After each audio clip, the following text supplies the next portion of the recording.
Can you hear? Okay, so for our history project, the first question that we're going to answer are what incidents of significance happened in the relationship between the U.S. and the other nation. The other nation, in our case, is Mexico.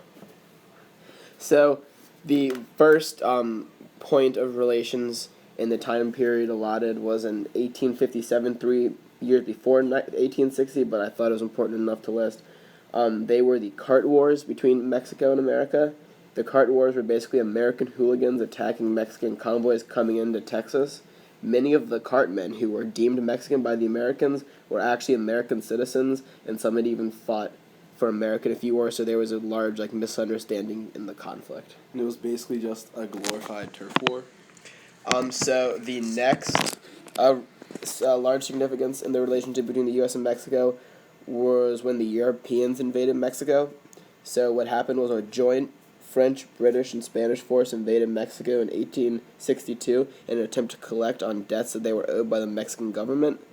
If the British and Spanish armies left after reaching agreements with the government, but Napoleon III of France sent his troops to Mexico City where they forced the president to flee. Meanwhile, a civil war raged on in the United States. France has significant interest in halting U.S. growth and believes that if it conquers Mexico, it has a chance at aiding the Confederates and dividing the United States into two weaker countries after sustained pressure. After sustained pressure from Washington, France pulls out its troops in 1867. The European countries were just trying to get their debts back, but France wanted to destabilize America. The next conflict or the next relation was when the American railroads tried to recruit Mexican workers. This happened from 1882 to 1910. What happened was large labor shortages in the United States led railway companies to recruit Mexicans after the Chinese Exclusion Act of 1882, which stopped immigration from China. Meanwhile, inspection stations were set up at ports of entry along the southern border, and in 1904 the first border patrol was established to stop Asian workers from circumventing the U.S. border controls and entering through Mexico. Historians estimate that over 16,000 Mexicans were working on the railroads in America by the 1900s, representing as much as 60% of America's railway labor force. The Americans basically just wanted cheaper laborers. Okay, so next up we have the Mexican Civil War, which occurred in 1910. It was sparked because of unrest among peasants and urban workers triggered the Mexican Revolution. Political turmoil grew, and there was a group led by Emiliano Zapata in the south and Francisco Pancho Villa in the north. In 1911, dictator Porfirio Diaz, who famously said, "Poor Mexico, so far from God and so close to the United States," was overthrown. Fighting is so close to the U.S.-Mexico border that citizens can watch, and President Francisco Madero assumes power but is assassinated in 1913. The continued upheaval sends a flood of Mexican immigrants to the United States seeking refuge. More than 890,000 Mexicans migrated to the United States between 1910 and 1920, although some of them ultimately returned to Mexico. The big thing for this was Mexico was accepting illegal arms from a German merchant ship called the Ypiranga, which was basically supporting their side of the war. Next up, we have the saga titled Chasing Pancho Villa, who was one of the resistance leaders. In May 1916, Francisco, or Pancho Villa, who attained notoriety as a general during the Mexican Revolution, led hundreds of Mexicans in an attack on U.S. town of Columbus, New Mexico. 17 Americans were killed and the town center was burned. This incursion marks the first attack on U.S. territory since 1812. The American public is outraged, and President Woodrow Wilson sends 10,000 troops into Mexico in pursuit of Pancho Villa. 1 year later, they withdraw, having failed to apprehend the guerrilla leader. The prolonged U.S. military presence further damages U.S.-Mexican relations.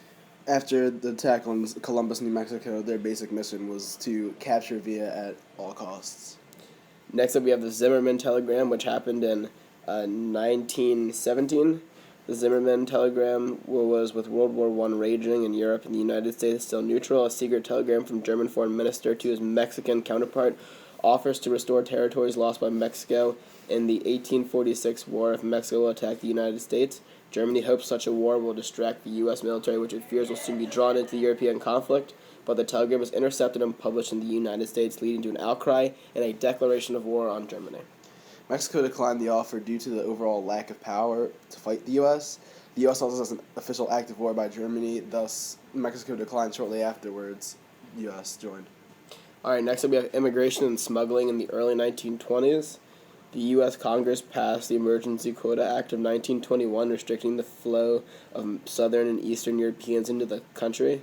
Agricultural interests successfully lobbied to exclude Mexicans. The subsequent Immigration Act of 1924 extended the restrictions to East Asians and South Asians. There are still no quotas for Mexican immigrants, but each act establishes a border station to formally admit Mexican workers and to collect a visa fee and tax on each person entering. That same year, the U.S. Border Patrol was created through its, though in its early years, the patrols primarily focused on the Canadian border. In 1930, the U.S. Census counted 600,000 Mexican immigrants residing in the United States, up from 200,000 in 1910. Mexicans still comprise less than 5% of the immigrant workforce. This figure does not include illegal immigrants who slipped across the porous border. Next up, we have the Great Depression, which went from 1929 to 1939. During the Great Depression, tens of thousands of Midwestern families in the United States migrated to California in search of work. Americans began to view Mexicans as competition for jobs and a drain on social services. This prompts forced reparation program of Mexicans and Mexican Americans too. Across the border, hundreds of thousands more wary of climate change returned to Mexico voluntarily. The Great Depression hit Mexico pretty hard, turning most of their workforce into not really reliable and making agriculture the most profitable career choice.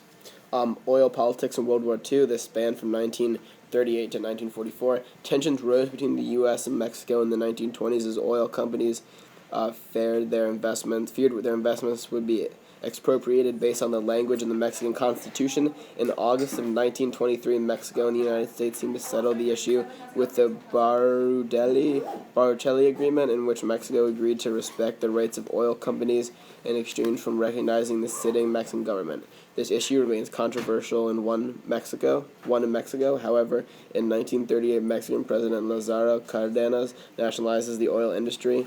The United States does not retaliate because it fears Mexico will align itself with Germany in World War II, which begins in 1939. Mexico declares war on the Axis powers following the Japanese bombing of Pearl Harbor. The reason that the U.S. was kind of scared and really got involved was the Mexican president made the public announcement to annex oil resources over radio frequencies instead of just doing it through his own government. Next up, we have the Bracero program, which occurred in 1942 towards the end of the span that we're studying. In August 1942, the United States and Mexico began their first official temporary contract labor program. Like the unofficial influx of Mexican migrants during World War I, the so-called Bracero program is a response to a severe labor shortage in the United States due to the war effort. The program, which focuses on the agriculture and railroad industries, mandates a base level of wages, housing, medical care, and food, but critiques the program's charge that the Mexican migrants are exploited by their U.S. employers. Between 1942 and 1964, when the program ends, more than 4.5 million Mexican laborers are sponsored by the program. The Bracero program establishes the circular migration pattern of Mexican workers and also results in increase of illegal immigrants to the United States. President Roosevelt overall just wanted to make sure they could count on Mexico as an ally during World War II and not to join the Axis powers to fight them because it's kind of a war close to home. Yeah. And so what conclusions do we have about the U.S. relations with the country? It appears that the U.S. is a bit controlling when it comes to relations to Mexico. The U.S. has put restrictions on Mexico from within the U.S. borders and has also intervened on Mexico's international affairs, which really isn't fair. Thank you, Mr. Rains. We love you.